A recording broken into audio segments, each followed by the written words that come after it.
Hi hello అండి, welcome to నితిక్ Mera channel. 5 నిమిషాల్లో pasta ఎలా చేయాలో చూద్దాం. ముందుగా స్టవ్ పైన ఒక గిన్నెలో వేడి నీళ్ళు పెట్టుకొని కొంచెం సాల్ట్ వేసుకొని సరసరా కాగే నీళ్ళల్లో పాస్తా ఏదైతే ఉందో అది వేసి ఒక 90% అయితే కుక్ చేసుకోవాలి. తర్వాతకి జల్లి గిన్నెలో వడకట్టేసుకొని అది ఒకదానికొకటి అతుక్కోకుండా ఉండడం కోసం కొంచెం ఆయిల్ వేసి కలుపుకోవాలి.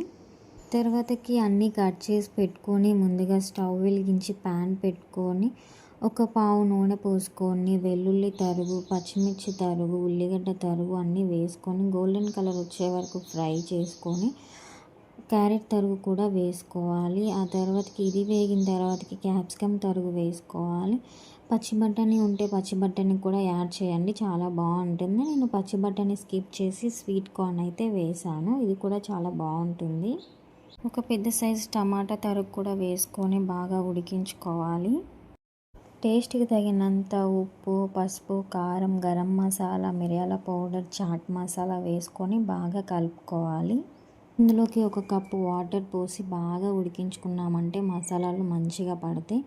మనం ముందుగా కుక్ చేసి పెట్టుకున్న పాస్తా వేసుకొని కలుపుకోవడమే, అంతే అండి, ఈజీగా అయిపోయింది. కొంచెం కొత్తిమీర తరుగు వేసుకొని ఒక నిమ్మకాయ చెక్క పిండుకున్నామంటే చాలా అంటే చాలా బాగుంటుంది. ఈ వీడియో కనుక నచ్చితే సబ్స్క్రైబ్ చేసుకోండి.